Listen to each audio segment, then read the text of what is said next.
नमस्कार दोस्तों, मैं हूं श्रीधर और आप देख रहे हैं नेताजी डॉट लाइव। जैसा कि आप जानते हैं कि नेताजी डॉट लाइव के माध्यम से हमारी कोशिश होती है कि हम आपके पसंदीदा नेताओं के दिए गए वक्तव्य भाषण आप तक पहुंचाए, वो भी असंपादित।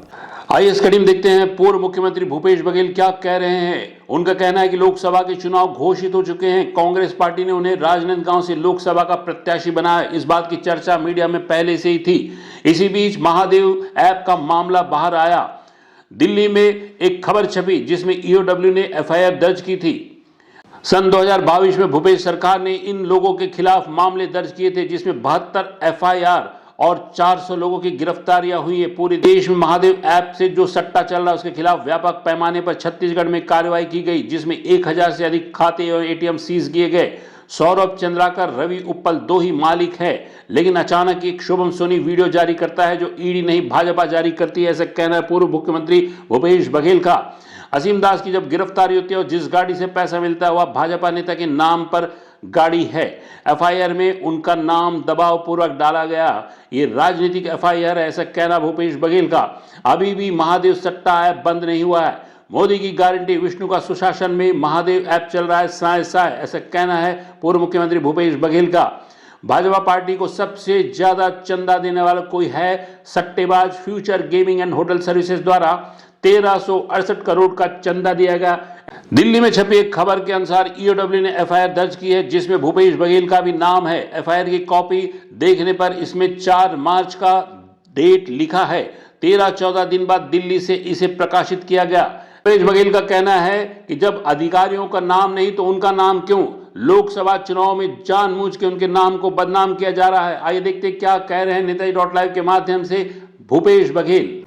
सभी पत्रकार साथियों का आज की पत्रकार वार्ता में स्वागत है। लोकसभा के चुनाव घोषित हो चुके हैं। कौन से चरण में कौन से लोकसभा के चुनाव होंगे ये भी तिथि तय हो गया है। कांग्रेस पार्टी ने मुझे राजनांदगांव से लोकसभा का प्रत्याशी बनाया है। ये चर्चा मीडिया में बहुत पहले से ही शुरू हो गई थी कि भूपेश बघेल को लोकसभा राजनांदगांव से लड़ाया जाएगा। इसी बीच में फिर से महादेव ऐप का जिन्न बाहर आया। आज दिल्ली से एक खबर छपी जिसमें महादेव ऐप सट्टा में ईओडब्ल्यू ने एफआईआर दर्ज की है, जिसमें मेरा भी नाम है।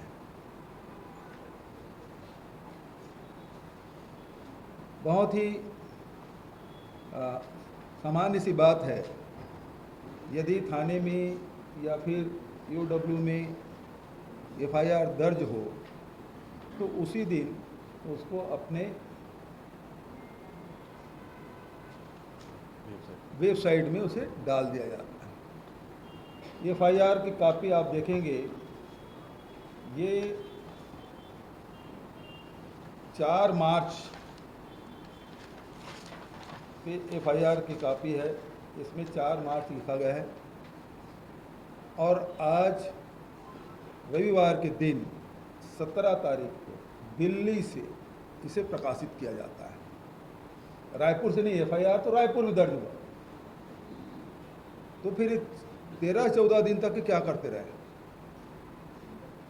जैसे कि आप सब जानते हैं कि लिकर में और दूसरे कोल में सब एफआईआर दर्ज हुआ और तत्काल उसको वेबसाइट में डाल दिया गया।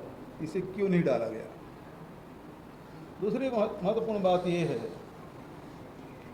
कि ये जो महादेव ऐप है, इसके बारे में कम से कम रायपुर के और छत्तीसगढ़ के पत्रकार भली भांति परिचित है, क्योंकि अनेक बार इसके बारे में आप सबसे मैंने चर्चा कर ली है। 2022 में इसके खिलाफ हम लोगों ने एफआईआर दर्ज किया। पहला एफआईआर दुर्ग में, फिर रायपुर में, बिलासपुर में, अन्य जगहों में करीब 72 एफआईआर दर्ज किए गए और इसमें लगभग 450 गिरफ्तारियां हुई। उड़ीसा में, बंगाल में, अन्य अन्य प्रदेशों से भी गिरफ्तारियां हुई। इसमें बहुत सारे गैजेट्स, मोबाइल, लैपटॉप गिरफ्तारियां हुई, राशि भी पकड़े गए। और ये भी 2022 में, क्योंकि जो जुआ प्रतिषेध अधिनियम है बहुत लचीला था, उसे कड़ा बनाने के लिए हमने विधानसभा में इसका जैसे बिल भी लाया, पारित भी कराया और लागू भी की। पूरे देश में महादेव जो सट्टा है उसके खिलाफ यदि कार्रवाई की गई, केवल छत्तीसगढ़ में और थोड़े बहुत में व्यापक पैमाने पर किया गया। और इसमें 1000 से अधिक खाते सीज किए गए, 200 से अधिक एटीएम कार्ड जब्त किए गए। लेकिन महत्वपूर्ण बात यह है कि यहाँ उनके कोई हेड ऑफिस नहीं है, ये संचालित कहीं और से होता है। इस बीच में रवि उप्पल और सौरभ चंद्राकर के खिलाफ लुकआउट सर्कुलर भी हमने जारी किया। ये विदेश में थे, इसको पकड़ के लाने की जिम्मेदारी भारत सरकार की थी, उन्होंने पकड़ा नहीं, बल्कि चुनाव आते आते इसमें कहानी में ट्विस्ट लाने के लिए शुभम सोनी का एंट्री होता है। अभी तक उसके पहले तक के यही था कि रवि उप्पल और सौरभ चंद्राकर दो ही उसके डायरेक्टर हैं, लेकिन अचानक शुभम सोनी आते हैं और उन्होंने एक वीडियो जारी करता है जो भाजपा के कार्यालय से जारी होता है, ईडी कार्यालय से नहीं।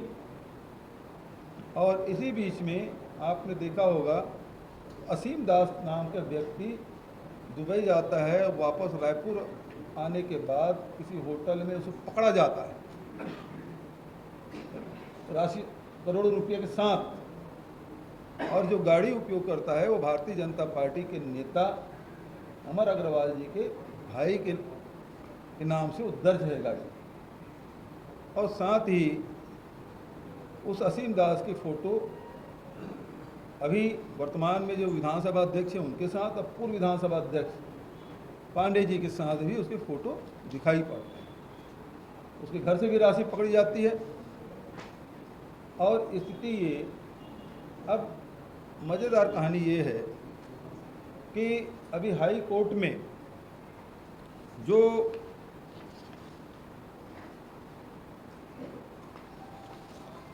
कॉन्सुलेट जनरल जो दुबई के हैं, उन्होंने हाई कोर्ट में ये अपना बयान दर्ज कराया है, जिसमें वो साफ इनकार करते हैं कि शुभम सोनी जो कॉन्सुलेट जनरल के सामने उपस्थित होकर बयान दिए हैं उसे वो साफ इनकार करते हैं, अपनी जिम्मेदारी वो नहीं लेते। उन्होंने लिखा है, consulate general of India Dubai does not accept any responsibility. जब आपने एफआईआर दर्ज किया, एफआईआर की कॉपी हमारे पास है, उस एफआईआर की कॉपी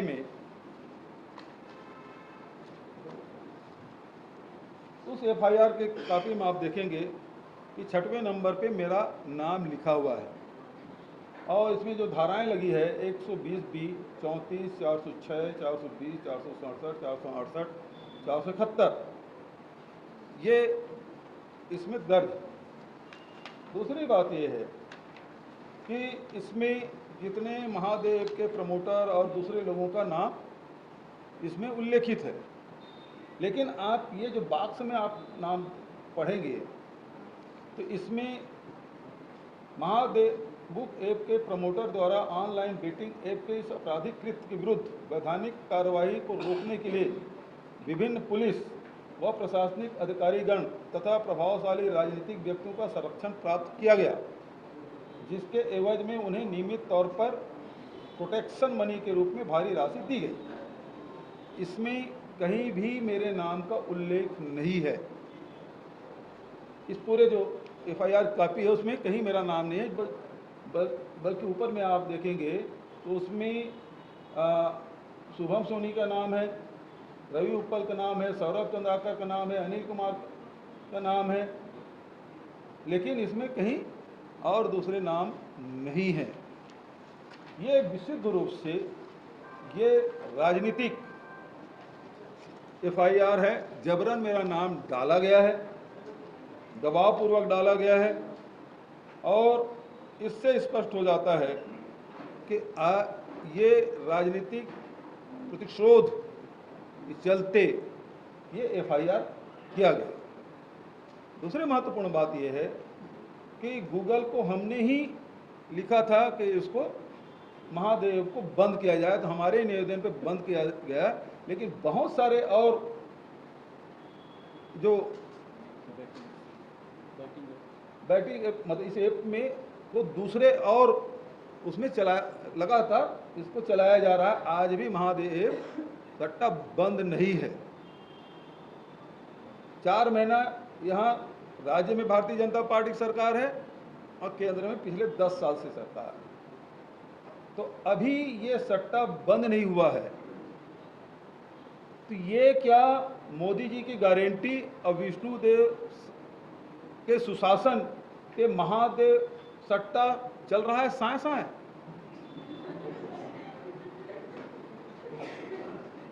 मोदी जी की सुशासन, मोदी की गारंटी, विष्णु की सुशासन, महादेव ऐप चल रहा है साए साए। आज इसके संरक्षण में सब कुछ चल रहा है। जिस प्रकार से अभी जो सुप्रीम कोर्ट के आदेश के बाद निर्वाचन आयोग ने अपने वेबसाइट में जिन नामों का जो सूची जारी की गई, 14 ऐसे कंपनी हैं जहां ईडी-आईटी के जांच के बाद सत्ता पक्ष के खाते में पैसा डाला गया। वो तारीख भी आप सब जानते हैं, आप सबके पास है। हालांकि कितने लोग चला रहे हैं, कितने लोग नहीं चला रहे हैं, वो अलग बात है, लेकिन ये सारी सूची आपके पास है। और मज़ेदार बात ये है कि भारतीय जनता पार्टी को सबसे ज़्यादा चंदा देने वाला कोई है तो सट्टेबाज ही है। क्या नाम है उसका भाई? Future gaming and hotel service. Future gaming and hotel services, ये 2 अप्रैल से लेके 7 अप्रैल तक 2022 को उसके पहले छापा डाला और 1368 करोड़ रुपया चुनावी चंदा दिया गया। सबसे ज़्यादा एजुकेशन दिया है तो ये फ्यूचर गेमिंग वाले दिए हैं। तो क्या ये जो दुबई में बैठे हुए लोग हैं महादेव के डायरेक्टर, उसको इसलिए नहीं पकड़ा जा रहा है कि इनके बीच में कोई लेन देन तो नहीं हो गया, कोई सौदा नहीं हो गया? मैं पहले भी आरोप लगाया था कि विदेश से इसको लाया क्यों नहीं गया। काउंसलेट जनरल के सामने उपस्थित होकर शुभम सोनी बयान देते हैं, उसकी गिरफ्तारी क्यों नहीं होती? ये स्पष्ट है कि अब ये आज जिस प्रकार से मीडिया में ये बात आई है, 4 मार्च को एफआईआर होने के बाद 17 तारीख को ये प्रकाशित हो रहा है, तो ये सोच समझ के इसको डाला गया है, वो भी दिल्ली से। इसका अर्थ सीधा है कि वो राजनांदगांव लोकसभा के चुनाव भारतीय जनता पार्टी हार चुकी है या हार मान चुकी है। ये स्पष्ट है कि वहाँ के चुनाव वो हार चुके हैं और इस कारण से बदनाम करने के लिए इस प्रकार की चीज़ें लाई गई है। और न केवल राजनांदगांव बल्कि मेरे लोकसभा चुनाव लड़ने से निश्चित रूप से भारतीय जनता पार्टी को भारी नुकसान पूरे प्रदेश में होगा। इसको अध्ययन करने के बाद, इसको 13-14 दिन में सर्वे कराने के बाद इसको डाला गया है आज संडे के दिन। आपने देखा महादेव सट्टा ऐप के एफआईआर में अपना नाम आने के बाद भूपेश बघेल पत्रकारों से चर्चा करते हुए क्या कह रहे थे, किस तरह से उन्होंने अपनी बात रखी और क्या योजना है आने वाले समय में, इसका भी उन्होंने खुलासा किया। हमारे इस चैनल में बने रहने के लिए हमारे चैनल को लाइक करें, शेयर करें, सब्सक्राइब करें।